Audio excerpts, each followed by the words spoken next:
Magandang araw!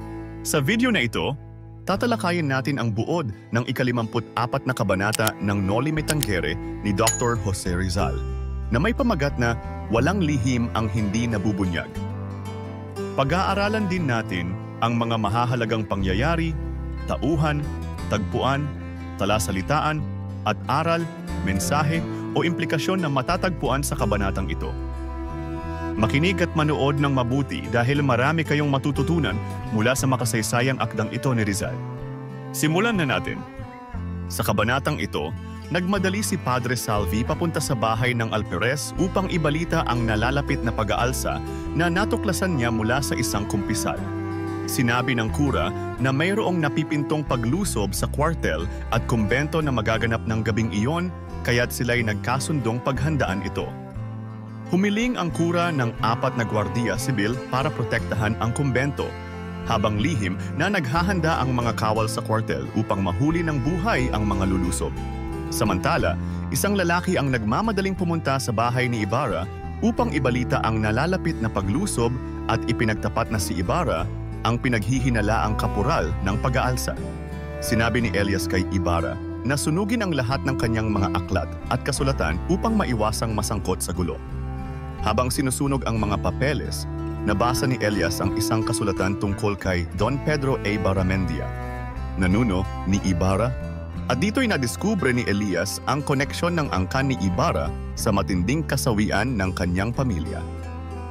Nagdesisyon si Elias na bunutin ang kanyang balaraw upang maghiganti, ngunit sa huli, kanyang napagtanto ang kanyang galit at binitawan ang sandata. Umalis siya ng bahay ni Ibarra nang mabilis, habang ipinagpatuloy ni Ibarra ang pagsunog sa mga dokumento. Dumako naman tayo sa mga mahahalagang pangyayari sa kabanatang ito. Nagmadali si Padre Salvi papunta sa bahay ng Alperes upang ibalita ang nalalapit na pag-aalsa na natuklasan niya mula sa kumpisal ng isang babae. Nagkasundo si Padre Salvi at Alperes na paghandaan ang paglusob ng mga insurektos sa kwartel at kumbento, at humiling ang kura ng 4 na gwardiya sibil upang protektahan ang kumbento. Si Elias ay nagmadaling pumunta sa bahay ni Ibarra upang ipagbigay alam ang nalalapit na paglusob at ipinagtapat na si Ibarra ang pinaghihinalaang kapural ang pag-aalsa. Habang sinusunog ni Ibarra ang kanyang mga papeles, natuklasan ni Elias na ang angkan ni Ibarra sa pamamagitan ng nuno nitong si Don Pedro A. Barramendia ay may kinalaman sa kasawian ng kanyang pamilya. Nagdesisyon si Elias na huwag ituloy ang paghihiganti kay Ibarra at sa halip ay umalis ng bahay habang ipinagpatuloy ni Ibarra ang pagsunog ng kanyang mga dokumento. Mga mahahalagang tauhan, Padre Salvi, ang kura paroko na nagmadaling pumunta sa bahay ng Alperes upang ibalita ang nalalapit na pag-alsa na natuklasan niya sa pamamagitan ng kumpisal ng isang babae. Alperes, ang pinuno ng mga gwardiya sibil na agad na inireklamo ang mga kambing ng kura, ngunit agad din nakipagkasundo upang paghandaan ang nalalapit na paglusob ng mga insurektos. Elias, ang tauhang nagmadaling pumunta sa bahay ni Ibarra upang ibalita ang nalalapit na paglusob at ipinagtapat na si Ibarra di umano ang pinaghihinalaang kapural ng pag-aalsa. Don Pedro A. Barramendia, ang nuno ni Ibarra na natuklasan ni Elias bilang may kaugnayan sa matinding kasawian ng kanyang pamilya. Crisostomo Ibarra, binabalaan na umalis ng kanyang bahay dahil may balita na siya ang nagbayad para sa nalalapit na pag-aalsa. Siya ang apo ng nagdulot ng kasawian sa buhay ni Elias. Dumako naman tayo sa tagpuan ng kabanata. Ang tagpuan ng kabanata ay sa bahay ng Alperes, kung saan dumating si Padre Salvi, at sa bahay ni Ibarra kung saan nagmamadali si Elias. Ngayon naman ay talakayin natin ang mga talasalitaan sa kabanatang ito. Alperes, isang opisyal ng mga gwardiya sibil na may mataas na ranggo. Insurektos, mga taong nag-aalsa laban sa pamahalaan o sa isang nakatataas na kapangyarihan. Kapural, pinuno o may malaking papel sa isang lihim na kilusan o samahan.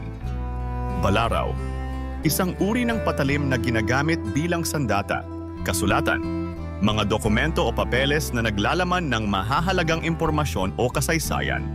Mapakanta. Tumukoy sa pag-amin o pagpapahayag ng katotohanan sa ilalim ng puwersa o pag-uusig. Nuno, ninuno o lolo sa tuhod, isang mahalagang tao sa isang angkan. Panaghoy, matinding iyak o daing ng pagdadalamhati. At ngayon ay alamin naman natin ang ilan sa mga aral, mensahe o implikasyon na ipinakita sa nobela.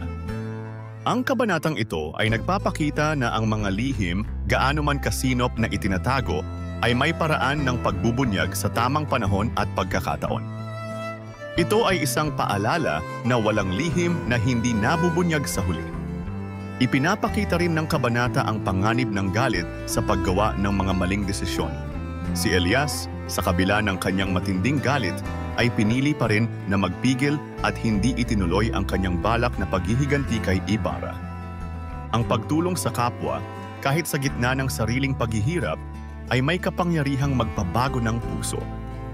Ang kabutihan na ipinakita ni Ibarra kay Elias ang nagbigay daan para si Elias ay magdesisyong huwag ituloy ang kanyang balak na paghihiganti. Sa huli, ipinapakita ng kabanata na ang pagkilala sa kasaysayan ng isang pamilya ay maaaring magdulot ng malaking pagbabago sa pananaw at damdamin. Ang pagtuklas ni Elias sa kaugnayan ng angkan ni Ibarra sa kanyang kasawian ay nagbigay daan sa kanyang pagbabagong loob mula sa galit patungo sa pagpapatawad. At diyan, nagtatapos ang ika-54 na kabanata ng Noli Me Tangere. Walang lihim ang hindi nabubunyag.